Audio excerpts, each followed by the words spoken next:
Welcome back. We're joined in the studio with Mr. Khalil, head of the EJB International Relations Committee, in addition to the Vocational Education and Training Committees. A pleasure to have you with us. Thank you.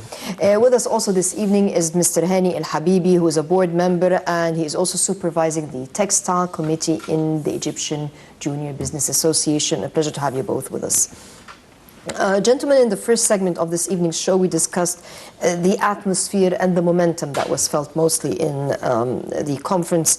And maybe we want to go into some details because, for example, when I have someone here from the textile field, then I would like to say, did you sense that those young, impressionable minds presented solutions to a problem which we have, which is the industry? I mean, Egypt has turned from an export-oriented country in the past, a country that produced almost everything, to a country that imports, should I say, over 75%, and I'm trying to be here very diplomatic, over 75% of our needs are imported. And to us, of course, now it's a catastrophe due to the lack of hard currency, so to speak. Did we sense that maybe, those young minds presented a solution so that we can become more export-oriented, more productive? Did you sense that with a generation like this, then we have no problem in regaining our production capacity again, or our productivity spirit again? Let me just start with saying that Egypt population is around 82 million or 90 million. Over 90 million. Over 90 million. And 80% of the 90 million are under the age of 44.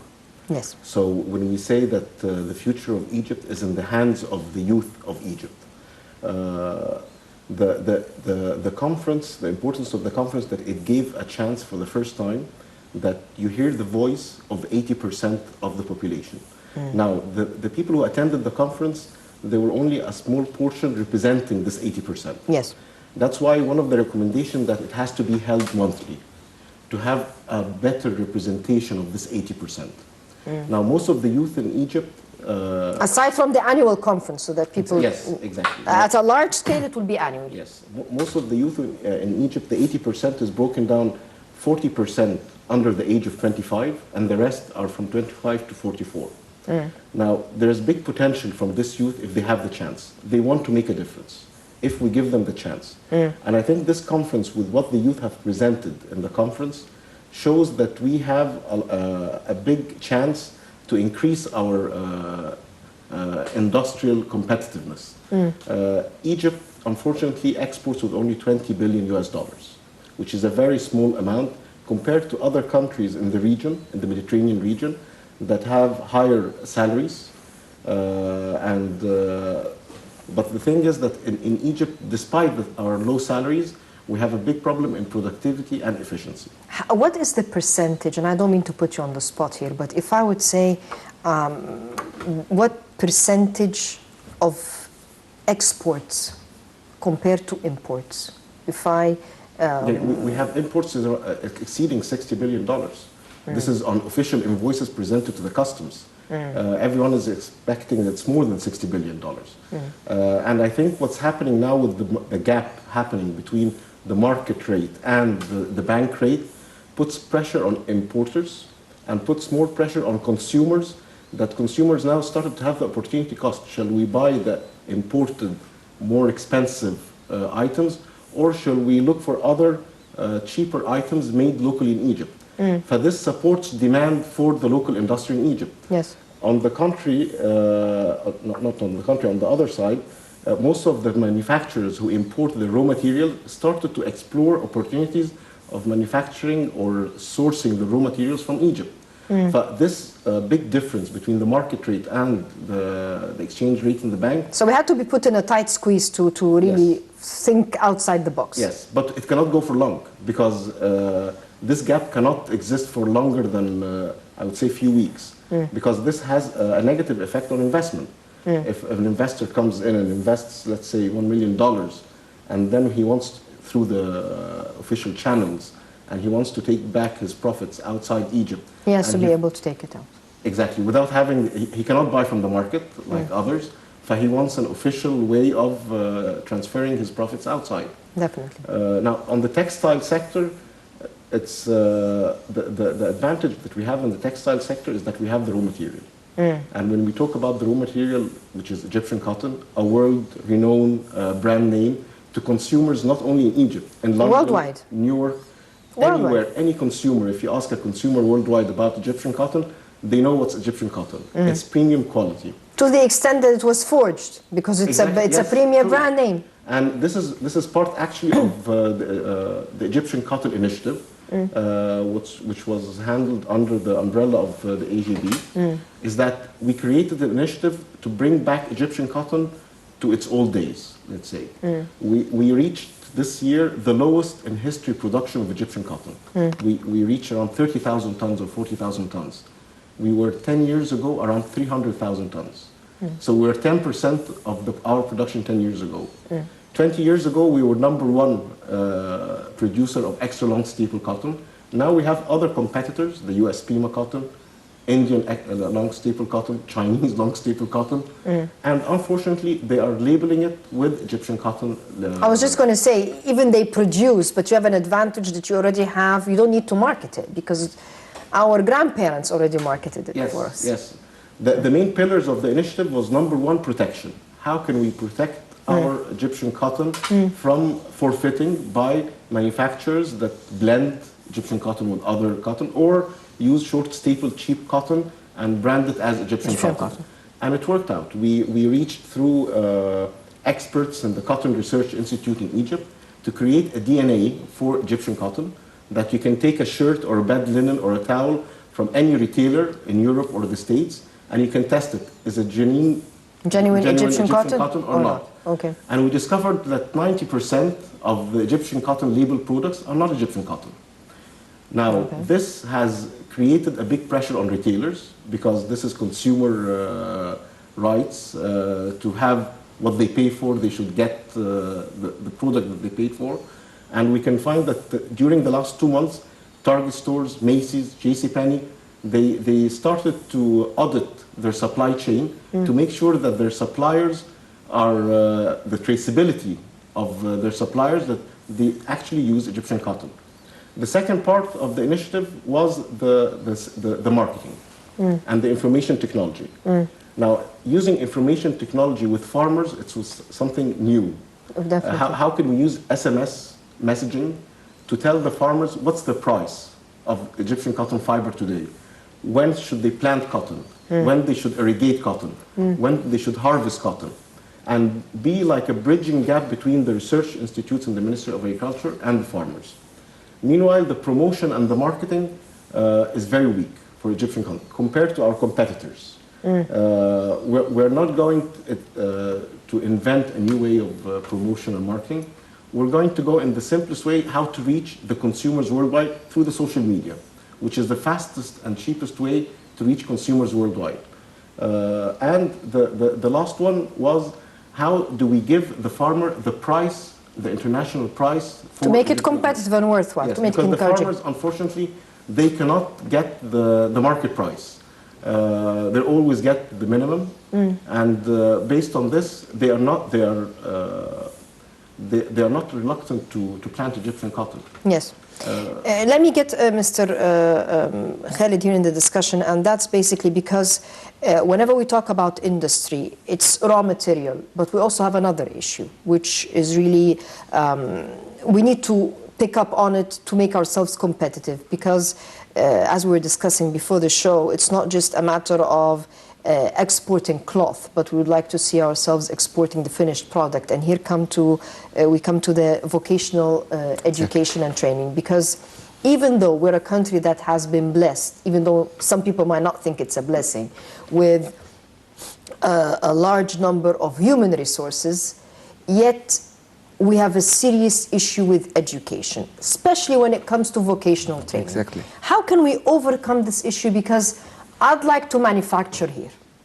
I'd like to export a finished product, especially since we're talking about a country that really can excel in all agro industry, in textile industry, in food, I mean, really a variety of issues. What's happening with vocational education? Okay, I'll build on what Hany just said about the competitiveness and the efficiency, because if you have the best raw material and the best machines without training for labor and without doing the correct training for productivity and quality, you cannot at the end get the end product with a competitive price. So the competitors will always have an edge on us. So this is what we're trying to do. We have an initiative called اشتغل, work. And the main target, or the initiative, aims to reinforce the culture of work, and also especially in the vocational aspect. Last year, for example, we visited Germany, and to see what they did in this vocational education and training, especially the dual education, where you have 2 days in school and 3 days in the factory. And we have visited schools and we visited factories, and we saw the seriousness of the German young people. This we have seen in Sharm el-Sheikh. The seriousness was there. Really, it was a very positive spirit, and all the people we have seen there. You had representatives from the different governorates. Yeah. One of the problem here in Egypt is migration. People want to leave their governorates and all move lumped up to the capital or to the main cities, so to speak. Do you think a conference like this would encourage people to stay and build their locality or their municipality, so to speak? Actually, we have seen something better than that. We have seen people wanting to go to the 1.5 million Faddan, wherever it is. There is a new spirit that we have seen. No, it's not existing anymore for the serious young people. They just have some needs, of course. They don't want to go there and find themselves without schools, without hospitals, without services.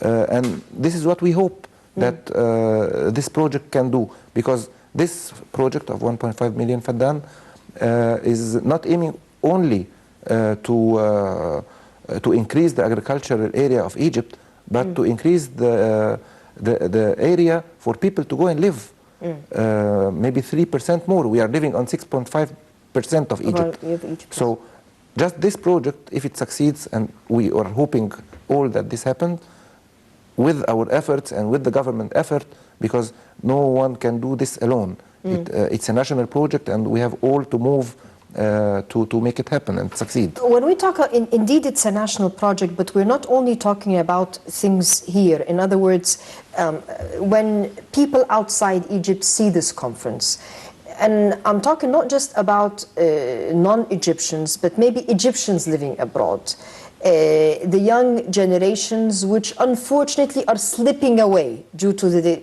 further the migration by their parents and grandparents, and so to speak.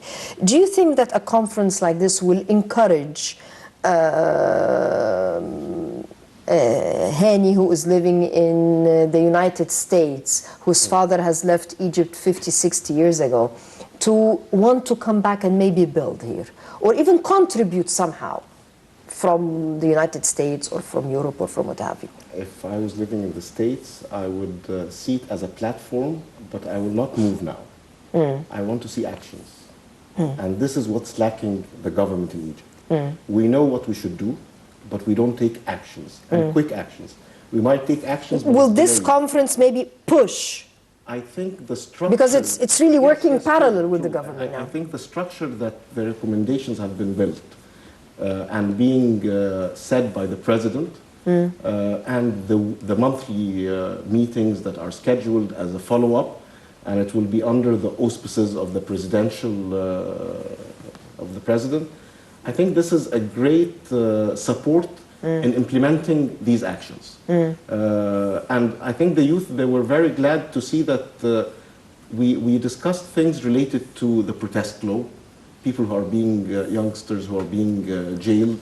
Things have been discussed that have not been discussed earlier openly. One of the issues, and that's a really critical issue when it comes to the youth, is a religious discourse or religious dialogue and fanaticism. Do you think, which really affects mostly the young people more than the older ones, and this is the danger, the grave danger which is engulfing not only Egypt but the region. Do you think a conference like this maybe will get people to rethink the religious dialogue or our religious discourse? It takes time. It doesn't happen from one conference. It should happen within a time frame of 1 year. Change will happen in the thoughts, because it's a culture, and thoughts have been built in years. You cannot change been built in years through one conference. They need to express what they think about and express what they've been taught from others, and it has to be discussed openly with experienced clerics from both religions, Christianity and Muslims, and they should be convinced, not in a way that they should believe what's being said to them without discussion. No, they should be convinced based on discussion. And I think the youth that we have seen, they are open for that kind of discussion. Maybe not all the youth have been represented fully in the conference, but no, it's the first one. Exactly, but through the next 12 months, I'm sure it's a big possibility for others to participate. And people or youth that have not participated, they want to participate now because they have heard the word of mouth going around in the media and through the ones who participated that there was an added value from their participation. And we have been asked about that. Many people, many youth of Egypt called us and how can we participate in different governorates. So let me build on that the conference has created a momentum that you cannot go back. It's finished. We started something that you cannot stop it. The young people of Egypt, now they feel they have a voice, they can speak, they can participate, they can ask whatever they want from the ministers and from the president. And so you cannot tell them at a point, stop. No. Do you one of the criticisms is that young people have a lot of energy and we misuse the energy. There is a lot of negativism to the point that there is a lot of, for example, brain drainage. A lot of people, very distinguished graduates, they don't want to stay and they want to go and find it easier somewhere else. Do you think conferences like this will change this negative energy into more positivity? As Hany said, it's not a conference will change. It is a start. Between this conference and the other one, and aside from those monthly meetings, what can be done? In other words, we're not only going to rely, I mean, the president initiated something, but he initiated, and the civil society, along with the government, have to lead the way. Is an example of the civil society, the leading civil society, the future of our business is the EJB, for example. How can we work on what happened in the conference to make sure that the momentum is even more positive? Yeah, this is what we're saying. It's not a conference. The conference is something that it's good for networking, for example. Very good for networking. We have seen competent people and very positive people and constructive ideas when we meet all together. And the conference helped us to do that. And before the conference and after the conference, we're working. We're not waiting for a conference to work. We're waiting for a conference to network, to get linked to each other, to mingle together, to share ideas. But the work of our association, for example, and others, we're not alone in Egypt. Yes, I understand. I'm addressing you because you're because the ones we're the young. Yeah, but all business associations and all the different, even philanthropy, even all associations was working in Egypt, the NGOs, they have their plans. And also, it's a very good point now to mention that, for example, in our initiative Ishtagal work, we didn't work alone. We created a network of 15 different associations working together. Each association has a point of strength, and we're building on that. This one has the training, this one has the funding, this one has... So we were giving the role to each one so we can get the outcome at the end as a teamwork. This thing has to continue before the conference, after the conference, and we can declare and announce what we are doing during similar conferences. Where do you see the foreign investor in this? Is this does it highlight that there is potential in the future mines, that there is a positive momentum? Because one of the drawbacks of foreign investment, aside from the currency issue, which is really a temporary issue, is to feel that the investment is secure or will have potentiality. Do you think conferences like this make the investor feel that there is a potential? We're a large market. Will he need to bring his human resources with him if he's investing in Egypt? Okay, you're talking about the foreign investors. The foreign investor now. In my point of view, I think that the Egyptian investors has better opportunity now. Actually, they have golden opportunity because, for example, like Hany said, you're biased towards there the are Egyptian obstacles. investor. Sorry? You're biased towards the Egyptian investor. It's a must. It's a must, and it's logic, by the way, because now, for example, with the obstacles on imports, many items and many products that we used to import are not coming, whether they are components for industry or final products or finished products. So now it's a golden opportunity for Egyptians to fill this gap, to start building brands.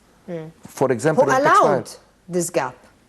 Who allowed for this to take place? Because we were right there doing this job, and we gradually withdrew. We have to fill it again. To go back and we have to fill to it again. Regain our place. Yeah, this is the time. It is the time. It is the golden opportunity. Now, imagine if an Egyptian producer start a good brand with a good quality, with a reasonable price. Let him. My advice. Do we have the qualified manpower to do the good brand? With the training, yes. With the training, because this is usually the problem. Whenever I talk to people from the business sector, well, we have a problem with the quality. Can we solve the quality issue? With the training, yes. But you get an untrained or unskilled worker, and you're expecting the best product to come out. It's not possible. So, this is the role of management. So this is a golden opportunity. Please fill the gap, whether it's a finished product or a component in the production. It's not only to put obstacles on imports. It's also how to make a reform in the industry, modernization of the industry. This is how we can get out of this. I'm running out of time, and I'll give each one of you a minute maybe to direct a message to the government, since the government was really on the receiving end of the recommendations, and we're hoping that the government can incorporate and encourage and capitalize on this momentum. What message would you be directing to the government? Don't work in isolated islands. Okay. That's it. Actions to be taken. The youth that we've seen in the conference, we can see that a big chance for innovation, and they need support. And I think they can be a startup for small and medium-sized companies, but they need finance. And from the outcomes of the conference, there has been certain decisions being taken to support the small and medium enterprises based on business plans, not collaterals and land, and but it's actions. Can we do it and implement? We shouldn't say ideas and plans and never to be implemented. If these plans are implemented, we will see a big impact on the Egyptian economy. Gentlemen, thank you very much for joining us this evening, and we wish you the very best of luck in future endeavors. And aside from the government, maybe I'll direct a message to you as the civil society that you really need to take those youth by the hand and make sure that it comes into reality. It's our duty. I'd like to thank you again for joining us. I'd like to thank you, the viewers. We'll see you same time next week. Until then, have a very pleasant evening and good night.